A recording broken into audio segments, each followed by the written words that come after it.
Koro kech kai tipudho gino. Bang' tiyo ko kech. Thank you very much.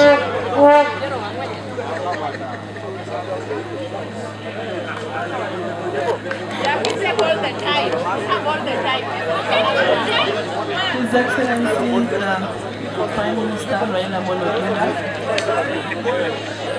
Governor Sarah County, Lasanga,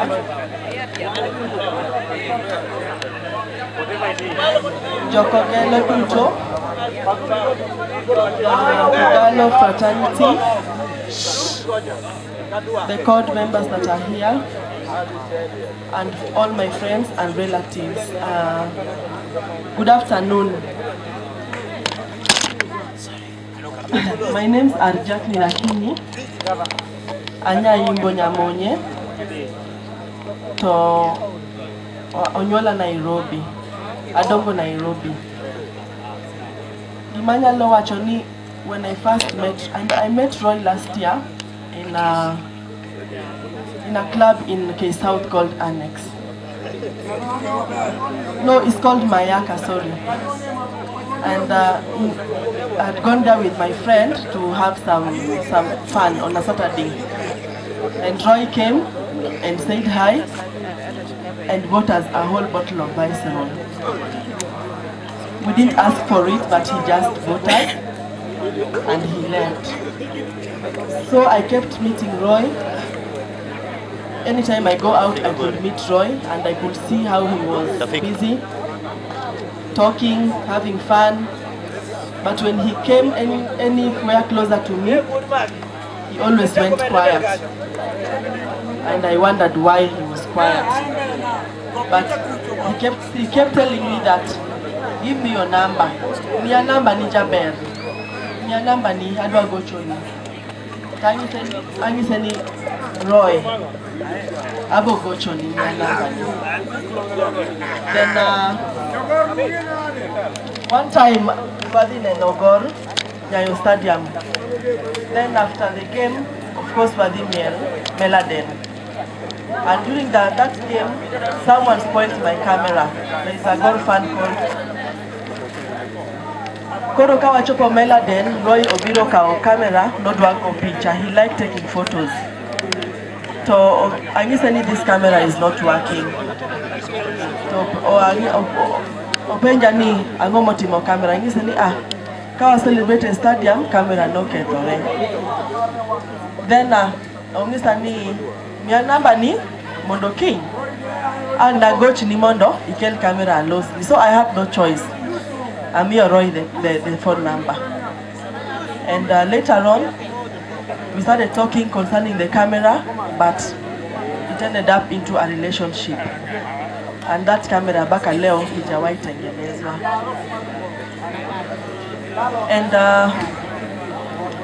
on this time that Roy was meeting his death, it was Saturday morning on 21st. When I woke up in the morning,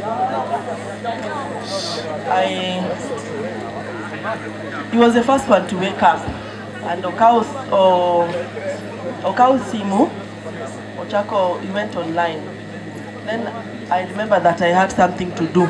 Koro achieu, adi alwokra, tangiseni adwaro di, nyepo ne clients.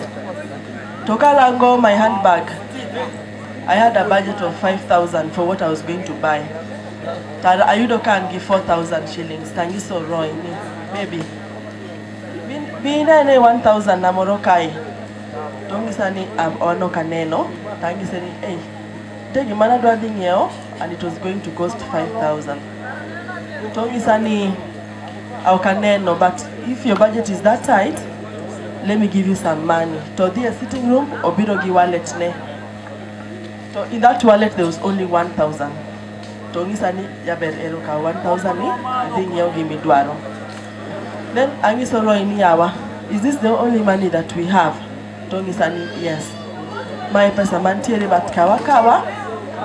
Adi gato oro na M-Pesa moro kai. So I insist, no, just leave and I'll see what to insist. He gave me his last 1,000. That Saturday morning. Koro, I woke adi silly. I went to buy whatever I was buying, went and did the deliveries and came back home. Koro ka lor a stage to ago simu because it was around, it was going to 1. Ago chone both his lines, he was not picking. Nadoro penjeni ya, ose kawa anyeu chema digo out kose, ose no ero gatedo. So when you're not at home, he would cook. So I wanted to find out. He was not picking his phones. Then I went home now. I didn't buy the food at the yacht.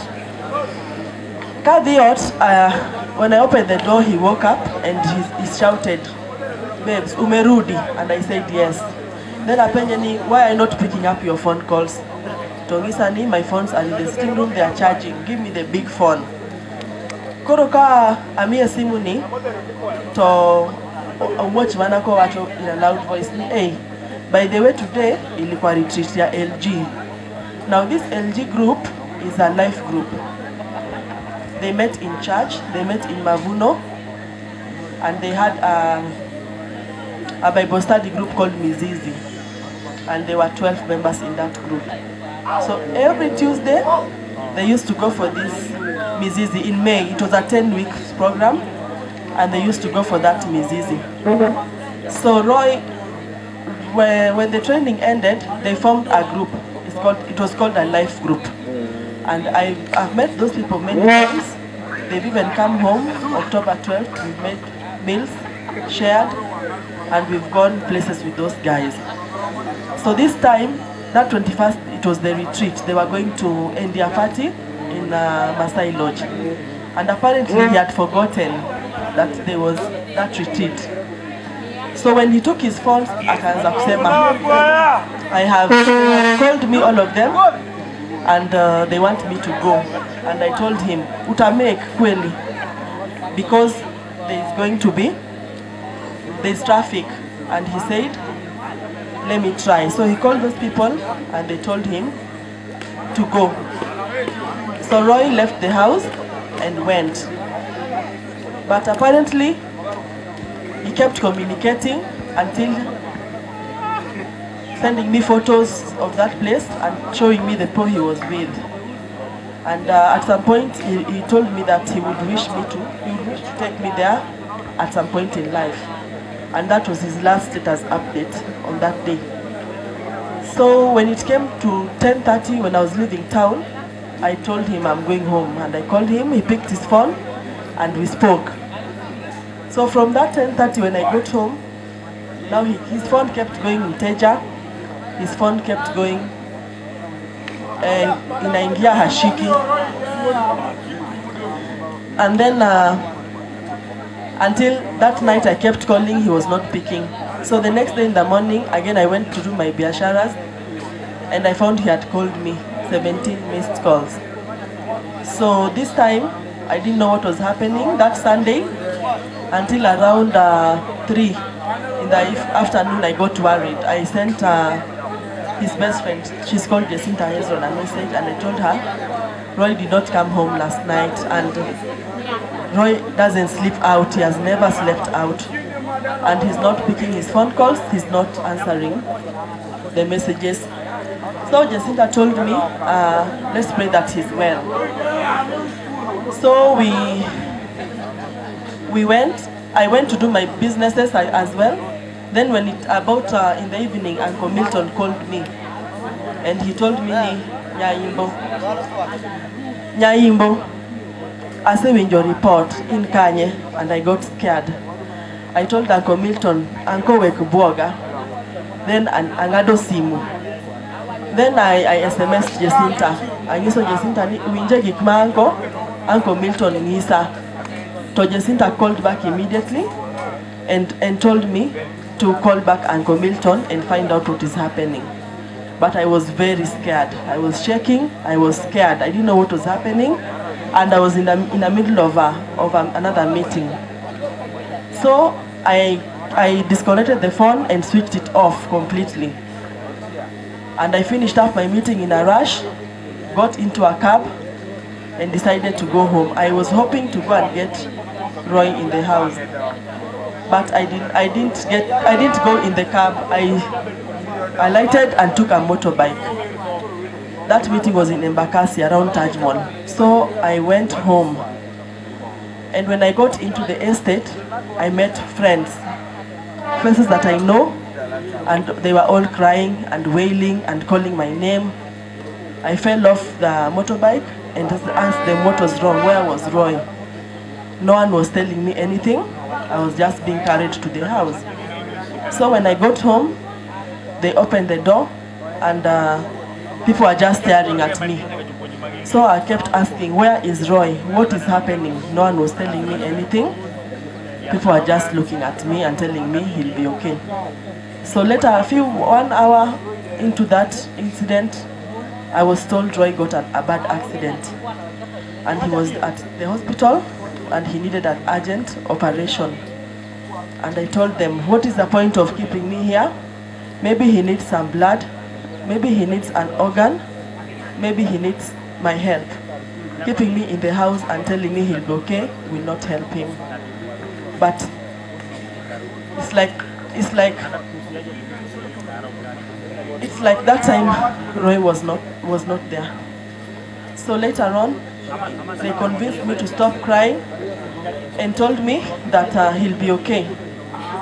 So I relaxed. In fact, I stopped crying and I believed that what they told me that me ngatmoto imi yuagoto ngatmatuo manche hospital ok yuagi. So I relaxed and I told my friends, let's pray for him. And let's pray for him. So about going into midnight, now they came and told me my baby was dead. And he had gotten an accident and he was dead.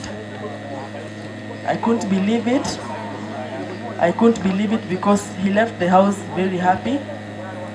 Kakoero gapako jicheng no Roy no paka seriously. Nyaimbone, Jacky na, Angoa no paka. And he left. So when I was told he was dead, I went into city mortuary the next day, hoping that that accident had dismantled him. But when I went, I found Roy smiling on that stretcher. Roy was smiling and I could not see any injury on his body.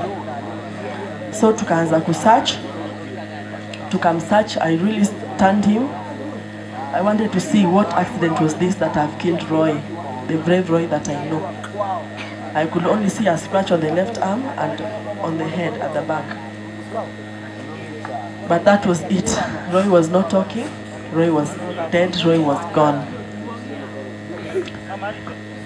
Something I can say about Roy for the shortest time that I've lived with him, Roy could give up anything.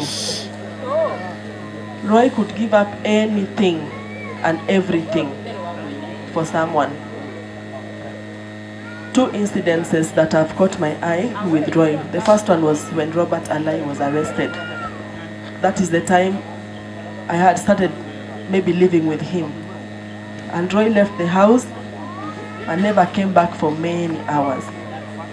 And when he came back, he told me, my friend is sorted and he's been released.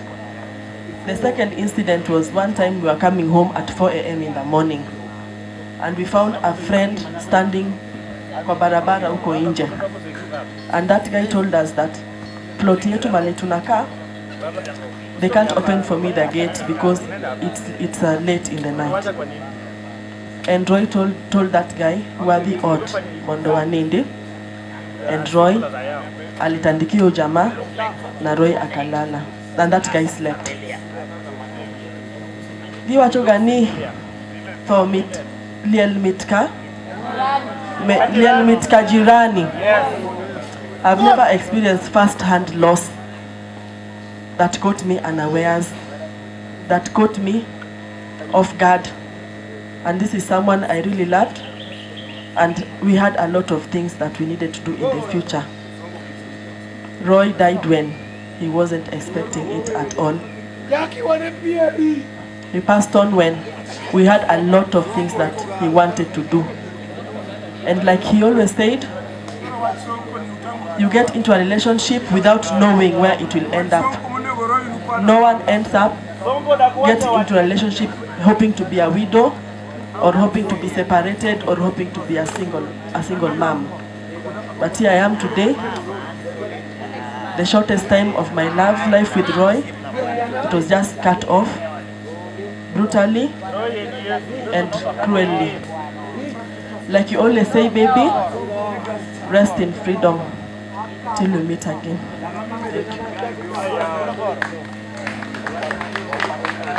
Thank you.